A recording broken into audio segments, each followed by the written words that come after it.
کہ ابا جان جب فوت ہونے لگے تو ان کی عمر 90 سے اوپر تھی.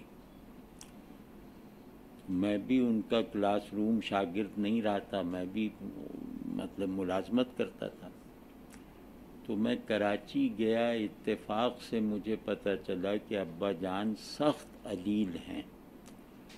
تو میں ان کے گھر حاضر ہوا، اور اس مطلب جس وقت میں حاضر ہوا سمجھیں 2 دن بعد ان کا انتقال ہو گیا تھا. تو میں نے جا کے دستبوسی کی، اپنا نام عرض کیا، تو وہ مجھے پہچان گئے، اور یہ کہہ کے پہچانے کہ اتنے نالائق شاگرد کو کبھی کوئی استاد بھول سکتا ہے.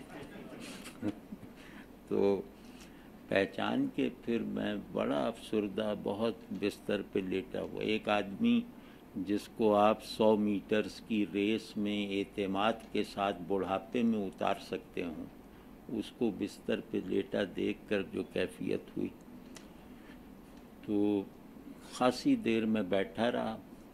اس کے بعد اجازت چاہی، تو مصافحہ جب کیا تو انہوں نے فرمایا کہ بیٹا میرے ہزارہا شاگرد ہیں، اور میرے 4-5 بیٹے ہیں. میں تمہیں گواہ بنا، کیونکہ یہ میرا آخری وقت ہے، تم گواہ رہنا کہ میں نے اپنے ہر شاگرد سے اپنے بیٹوں سے زیادہ محبت کی ہے.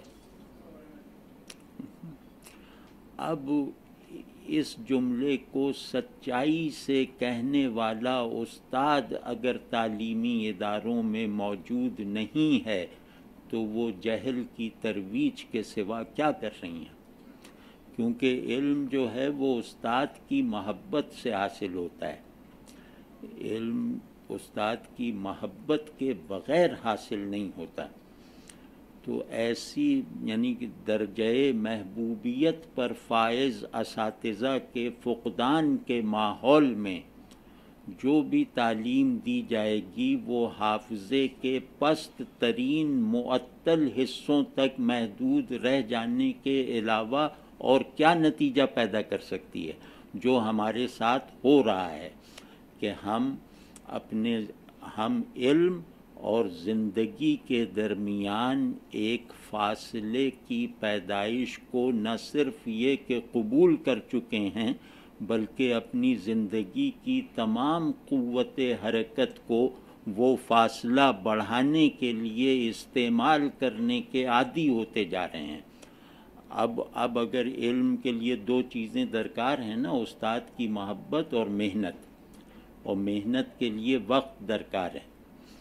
تو اب اگر کسی شخص کا زیادہ وقت کتب بینی میں صرف ہو جائے تو اس سے اخلاص رکھنے والے عزیزوں اور دوستوں میں پریشانی کی ایک لہر دوڑ جاتی ہے کہ یہ خیالات کی دنیا کی شہریت اختیار کرنے چلا ہے واقعات کی دنیا کو چھوڑ کر. تو ہم نے خیال اور واقعے میں اتنا بڑا تضاد اور اتنا بڑا گیپ پیدا کر دیا ہے کہ اس خلا کی موجودگی میں ہماری شخصیت میں موجود ذرا بڑے اور ذرا سبلائم عناصر کی تسکین کا، ان کی تربیت کا، ان کی نشو و نما کا کوئی سامان ہی نہیں رہ گیا. تو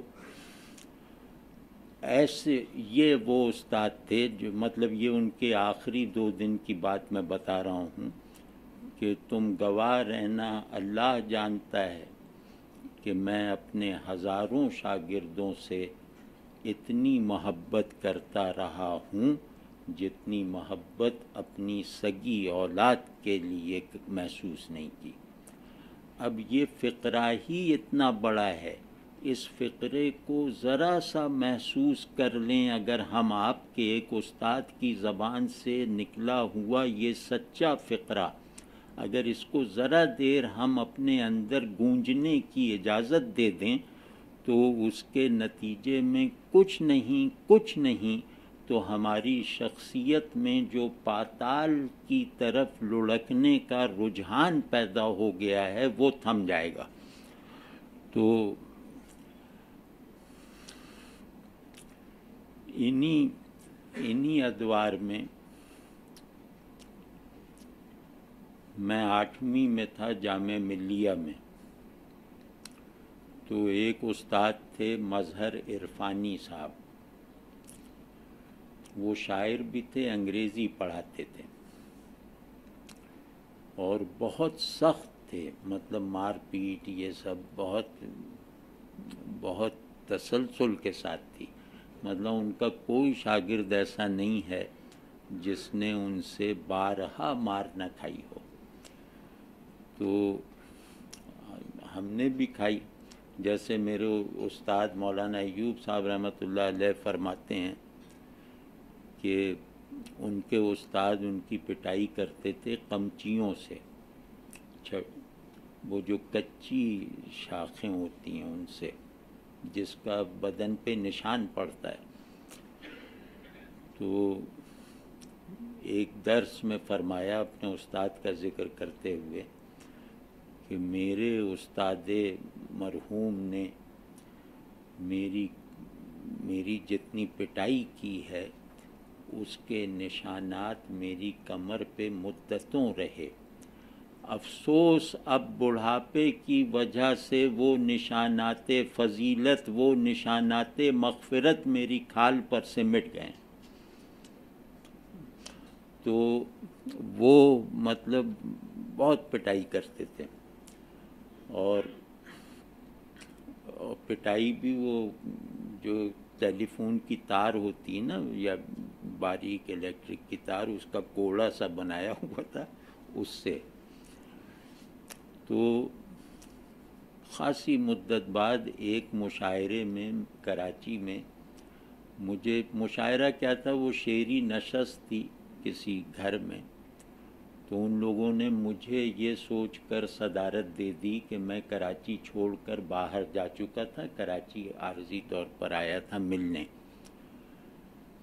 تو میں اس کی صدارت کر رہا تھا، تو دیکھا کہ مظہر عرفانی صاحب بالکل ضعیفی کی حالت میں تشریف لا رہے ہیں، تو میرے تو ایک تھر تھری سی بند گئی، میں فوراً دوڑا اتر کے ان کی طرف گیا اور جا کے انہیں لایا پکڑ کے اور صدارت کی مسند پہ بٹھا دیا۔ تو اس دوران میں نے انہیں بتایا کہ میں فلاں ہوں، تو بڑے خوش ہوئے اور صدارت کی مسند پہ انہیں بٹھایا۔ اس کے بعد ان سے کہا کہ صدر محفل یہ ہیں، تو کچھ دیر بعد انہیں پتہ چل گیا کہ صدارت اصل میں میری تھی، میں نے انہیں مسند پہ بٹھایا۔ تو اسی وقت زور سے کہا کہ یہ اس کے علاوہ کچھ کر ہی نہیں سکتا تھا، اس کی کیا مجال کہ میری موجودگی میں صدارت کا، اس طرح سے میری موجودگی میں صدارت کا۔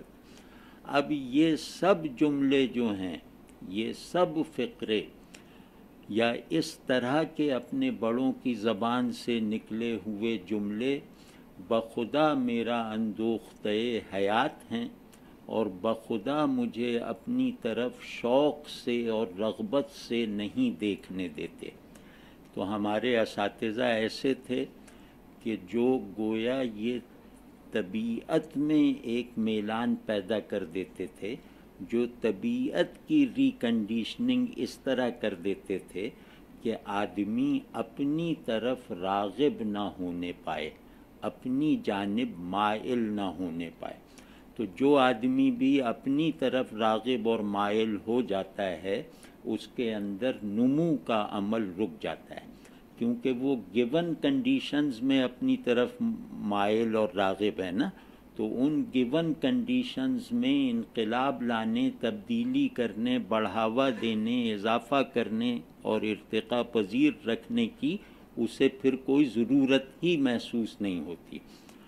تو ہمارے اساتذہ ماشاءاللہ اتنے ذمہ دار، اتنے مخلص، اتنے محبت کرنے والے، اتنے فادر لائق تھے کہ انہوں نے ہماری پسند ناپسند، ہماری خواہش وغیرہ کو نہیں دیکھا، ہمارے مفاد کو دیکھا، ہمارے مستقبل کو دیکھا، ہماری شخصیت پر نمو پانے کے ان دروازوں کو کھولا جن دروازوں سے ہم یا تو ناواقف تھے یا ہمارے اختیار پر اگر چھوڑ دیا جاتا تو ہم ان دروازوں پر دستک تک نہ دے سکتے۔ تو بڑے احسانات ہیں، بڑے کمالات ہیں۔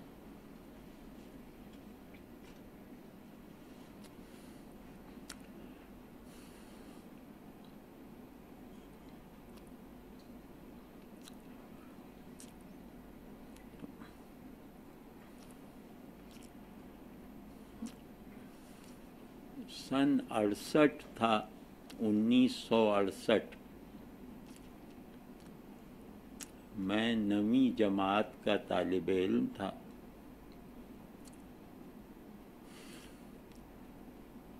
تو مجھے میرے ایک کلاس فیلو نے، میں شاعری کرتا تھا بے وزن۔ اچھا یہ بتانا میں بھول گیا کہ میں اپنے خیال میں شاعر 7-8 برس کی عمر میں بن چکا تھا۔ تو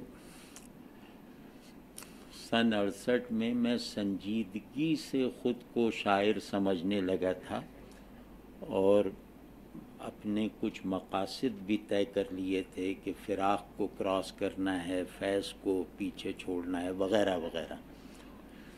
تو یہ وہ زمانہ تھا اپنی کلاس میں، مطلب میں ڈیبیٹر بھی تھا اور شاعر بھی تھا، اور ان دونوں حیثیتوں سے اپنی کلاس یا اپنے اسکول میں مشہور بھی تھا۔ تو میرے دوست جو میرے کلاس فیلو تھے انہوں نے مجھ سے کہا کہ میرے ایک عزیز ہیں، وہ بہت مشہور شاعر ہیں اور بہت شہرت یافتہ آدمی ہیں، بہت قابل اور بہت ذہین اور بہت شفیق انسان ہیں، تو میں تمہیں ان سے ملواتا ہوں۔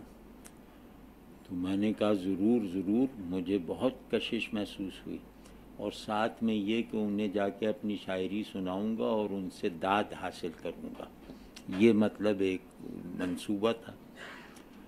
تو میں نے اصرار کر کے اس لڑکے سے جلد از جلد ملنے کو کہا، تو وہ مجھے لے کر، میں government high school jail road Karachi میں پڑھتا تھا، اور یہ وہی اسکول اور وہی سال ہے جس سال اور جس اسکول میں خوش قسمتی یا بدقسمتی سے الطاف حسین صاحب بھی پڑھتے تھے۔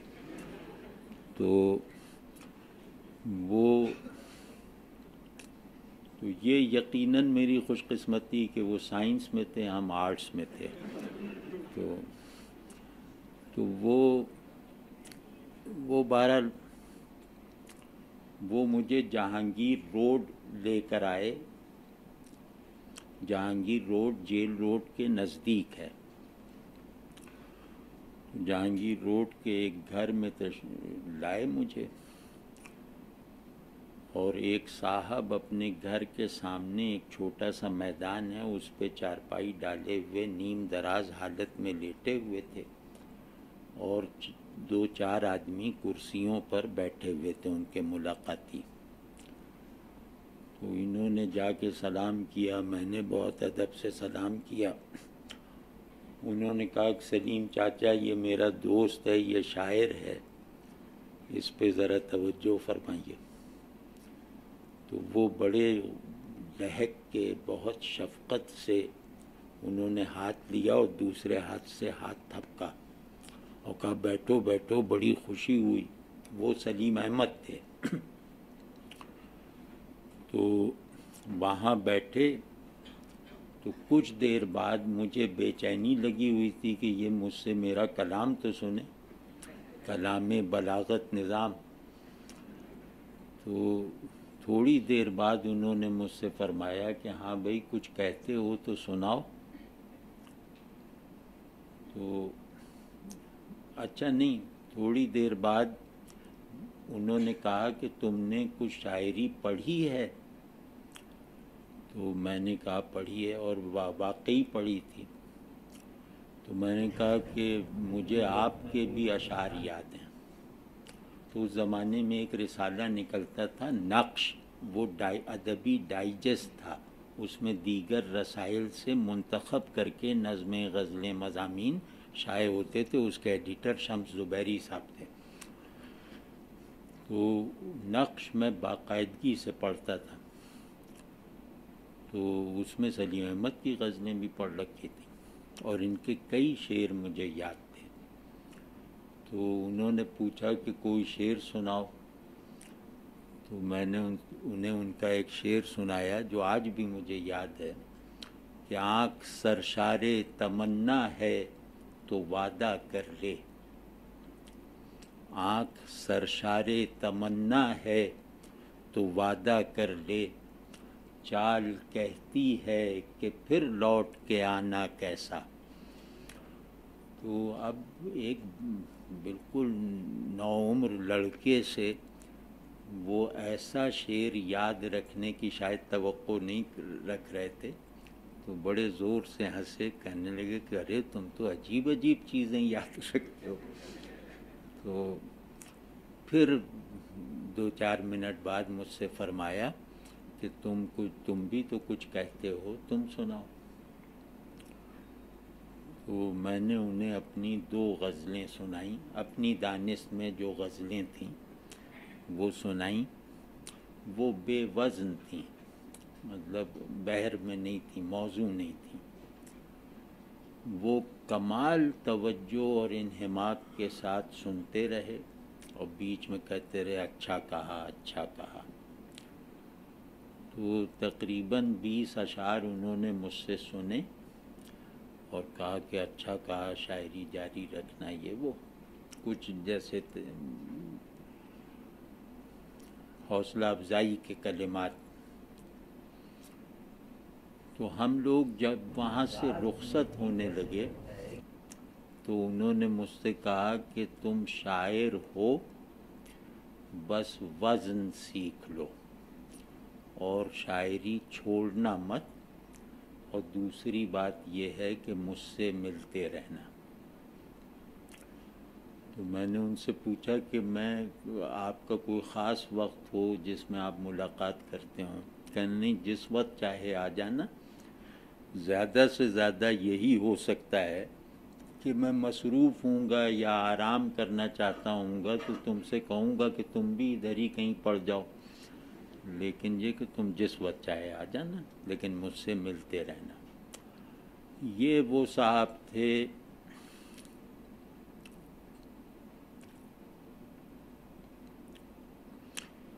جن کو استاد کہنا تکبر ہے.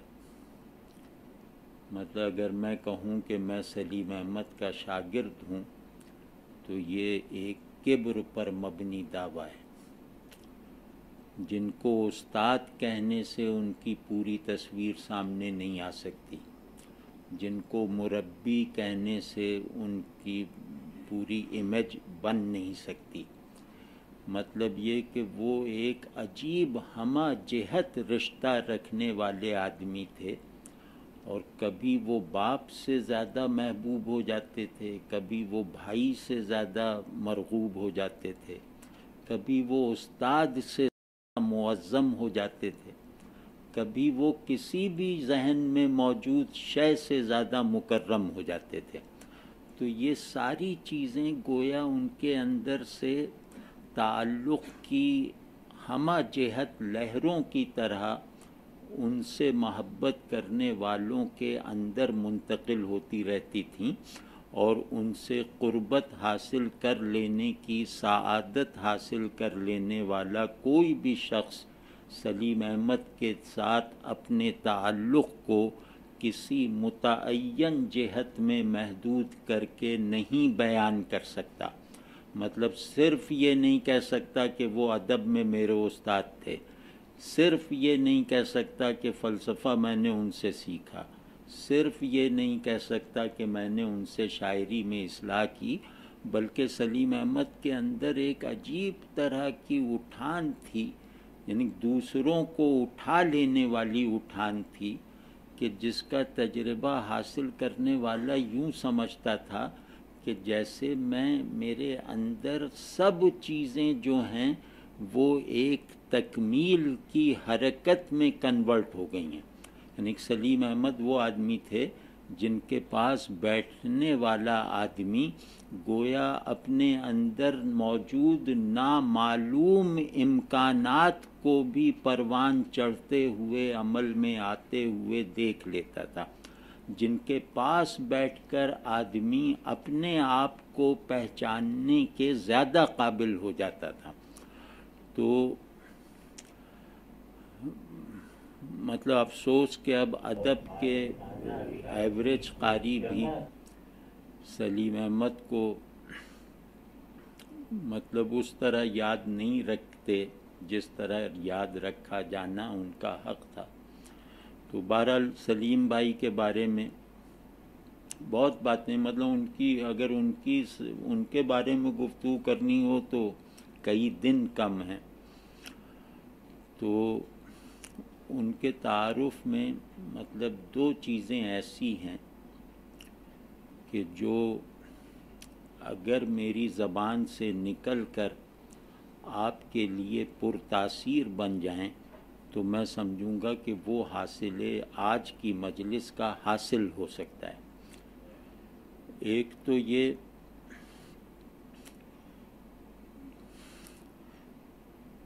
کہ میں اس بات کو تھوڑا سا تھیورائز کر کے عرض کرتا ہوں تاکہ وہ واضح ہو جائے. آواز تو آ رہی ہے نا؟ مجھے لگ رہا ہے میری آواز مجھے کو نہیں آ رہی ہے نا پیچھے تک. تو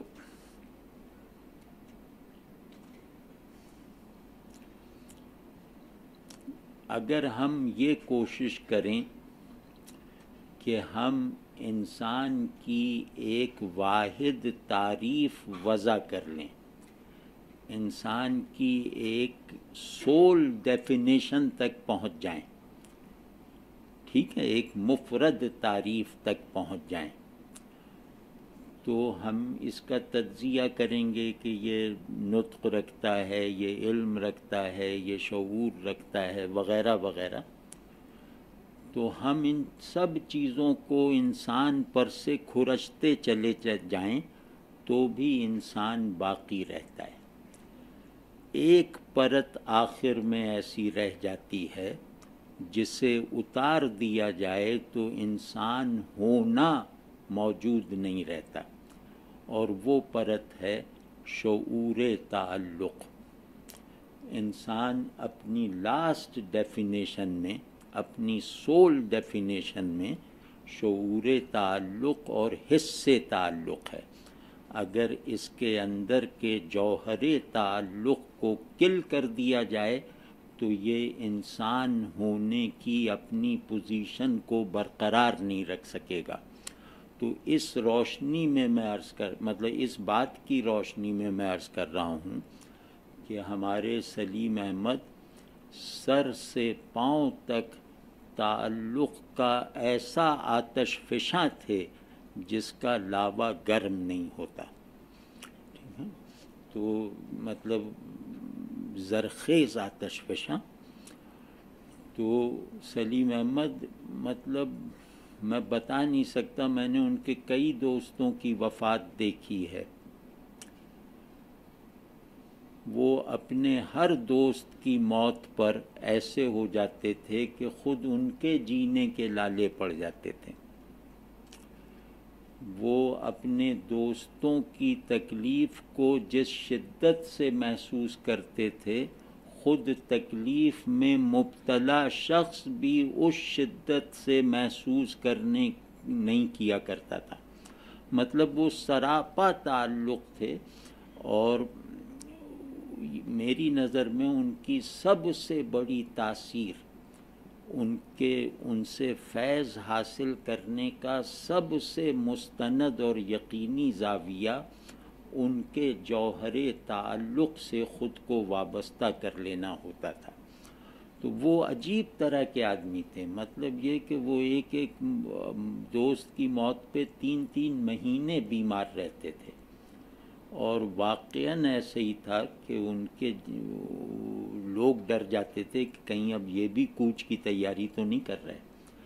تو ایک ان میں یہ بات تھی جس کے بے شمار مظاہر ہیں. ان سے ذرا بھی قربت رکھنے والے شخص سے اگر آپ پوچھیں تو وہ ان کا سب سے پرتاثیر وصف ان کی ذہانت، ان کی قدرت کلام، ان کے حسن اظہار، ان کی دراکی وغیرہ کو نہیں بتائے گا، بلکہ یہ بتائے گا کہ ان کے ساتھ بیٹھ کر اپنی سیلف ہوڈ میں توسیع کا احساس ہوتا ہے.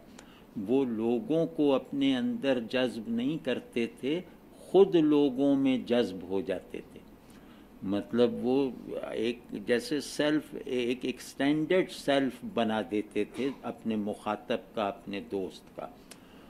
تو کمال ہے. مطلب میں کیا کہوں، میں یہ بات قسمیہ کہہ سکتا ہوں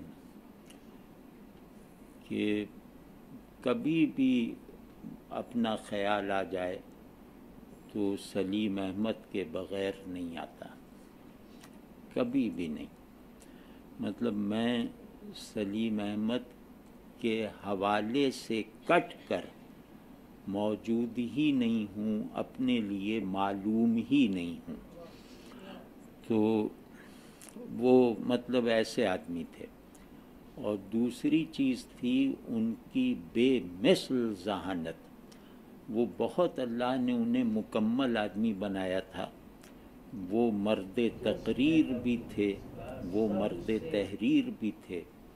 اور وہ مطلب ان کی تحریر، ان کو تحریر لکھتے وقت میں نے دیکھا ہے کہ وہ شور شرابے میں بھی مضامین لکھتے تھے خط کی طرح. مطلب ان کو کسی خلوت کی، کسی اہتمام کی ضرورت نہیں ہوتی تھی. وہ بالکل ایک بچہ کندھے بیٹھا ہے، 10 دوست سامنے بیٹھے ہیں اور وہ لکھتے بھی جا رہے ہیں، باتیں بھی کرتے جا رہے ہیں، بچے سے کھیلتے بھی جا رہے ہیں. مطلب ان کے بہت بلند پایہ مضامین ان حالات میں لکھے گئے. مطلب انہیں وہ ایسے لوگ ہیں نا کہ جن کا انسپریشن جو ہے وہ سبجیکٹیو نہیں ہوتا.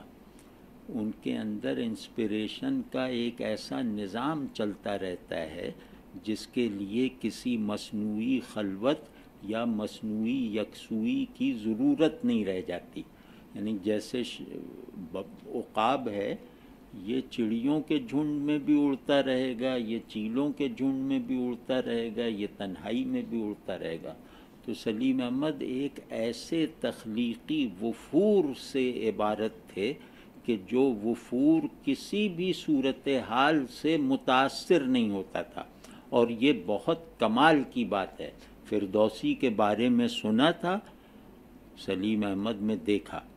فردوسی بھی ایسے ہی تھے کہ وہ وقت مقرر کر کے کتابوں کو منظوم کرتے تھے اور دنیا کی سب سے بڑی شاعری کا نمونہ لکھ کے چلے گئے. تو سلیم احمد کو ہم نے اپنی آنکھوں سے اس طرح دیکھا کہ ان کی بہت مارکہ آرا چیزیں اس حالت میں لکھی گئی ہیں. تو دوسرا یہ تھا کہ سلیم احمد کو مخالفین کے ساتھ بیٹھنا زیادہ پسند تھا. سلیم احمد اپنے مخالفین کی بہت قدر کرتے تھے اور اپنے شاگردوں کو بھی اختلاف پر اکساتے تھے. مطلب بعض مرتبہ وہ اپنے شاگردوں سے ناخوش اور خفا ہو جاتے تھے اس بات پہ کہ تم لوگ میری ہر چیز پہ ہاں ہاں کیوں کہتے ہو، اس سے اختلاف کیوں نہیں کرتے.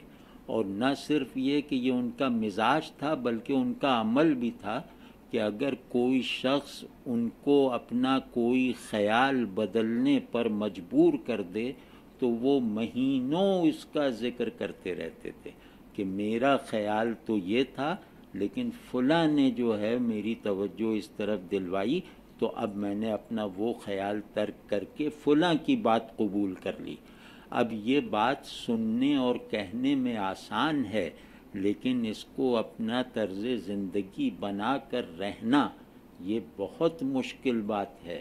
کیونکہ انسانی نفس میں مضبوطی اور کمال کے جو سب سے بڑے مظاہر ہیں ان میں سے ایک یہ ہے کہ آدمی تنقید آمادگی اور شکر گزاری کے ساتھ سنتا ہے اور اپنی تعریف بیزاری کے جذبے سے سماعت کرتا ہے، اپنی تعریف سے بیزار ہوتا ہے، خود پر تنقید کو اس نیت سے سنتا ہے کہ یہ مجھ پر احسان کیا جا رہا ہے، چاہے وہ اس تنقید کو بعد میں نہ مانے، لیکن وہ تنقید کرنے والے کے عمل کو اپنے اوپر احسان تصور کر کے سنتا ہے، کیونکہ یہی فطرت ہے نا کہ آدمی کے اندر نقصان سے بچنے کی خواہش فائدہ حاصل کرنے کی تمنا سے زیادہ ہوتی ہے، تو تنقید مجھے پہنچ سکنے والے نقصان کا ازالہ کر سکتی ہے نا،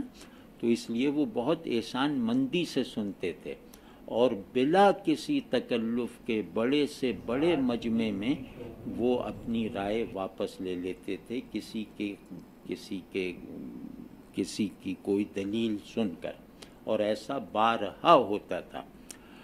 تو یہ جو سلیم احمد ہیں، میں آپ حضرات کو دعوت دینا چاہتا ہوں کہ آپ حضرات میں سے اگر کسی کا موضوع یہ ہو کہ ادب اور تہذیب کا کیا تعلق ہے، تو وہ اس تعلق کو اس وقت تک نہیں سمجھ سکتا جب تک سلیم احمد کو نہ پڑھے۔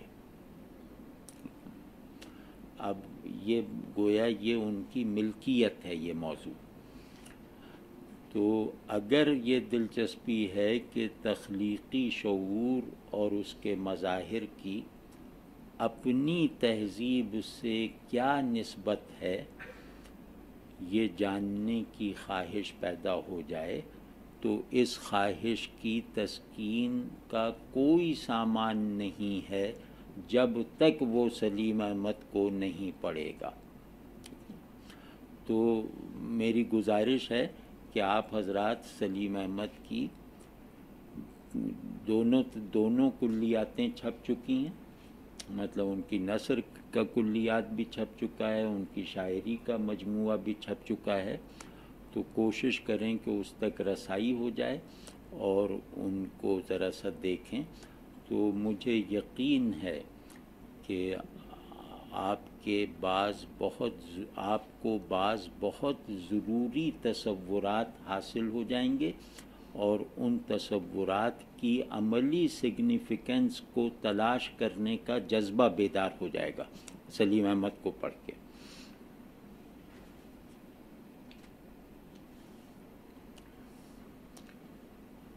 اصل میں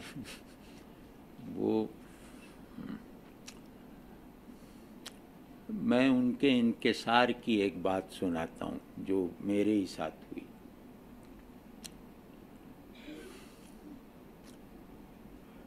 ان کے استاد محمد حسن عسکری، جو بلا شبہ اردو تنقید کا سب سے بڑا نام ہے، یعنی ساری اردو تنقید کو ایک پلڑے میں رکھ دیا جائے اور اکیلے عسکری صاحب کو دوسرے پلڑے میں رکھ دیا جائے تو یہ والا پلڑا بھاری رہے گا۔ مطلب اردو تنقید کی انتہا محمد حسن عسکری ہیں، تو وہ سلیم احمد کے استاد ہیں۔ تو سلیم بھائی کو عسکری صاحب یعنی اپنے استاد سے ایک معاملے میں اختلاف محسوس ہوا، اور وہ یہ تھا کہ عسکری صاحب نے کہا کہ روایتی ادب روایتی معاشرے ہی میں پیدا ہو سکتا ہے۔ یہاں روایتی کا مطلب رسمی اور جو عام معنی ہے روایتی کے وہ نہیں ہے، روایتی کا مطلب ہے اپنی تہذیب کے اصول پر کھڑا ہوا ادب، اس تہذیب کے اصول پر چلنے کی حالت ہی میں پیدا ہوگا، تصور سے نہیں پیدا ہو سکتا، یہ عسکری صاحب نے فرمایا۔ تو سلیم احمد کا کہنا یہ تھا کہ نہیں، اگر مجھے روایت کی اصطلاحات اور روایت کے اصول و اقدار مستحضر ہوں، معلوم ہوں، تو میں روایتی ادب تخلیق کر سکتا ہوں ایک غیر روایتی معاشرے میں بھی۔ تو لیکن یہ کہ استاد کا ادب ان کے دل میں اتنا زیادہ تھا، ابھی واقعہ بتاؤں گا ادب، استاد کے ادب کا، کہ وہ یہ بات جیسے وسوسے کے طور پر محسوس کرتے تھے کہ یہ اختلاف میرا وسوسہ ہے۔ تو بہت ہی قریبی آدمیوں سے پوچھتے تھے کہ تم مجھے کچھ سجھا دو کہ جس کی وجہ سے عسکری صاحب کی یہ بات میں پورے دل اور پورے ذہن سے قبول کر لوں، تم میرا یہ وسوسہ دور کر سکتے ہو تو کر دو۔ مطلب اس حد تک وہ لوگوں سے کہہ کے پوچھتے تھے۔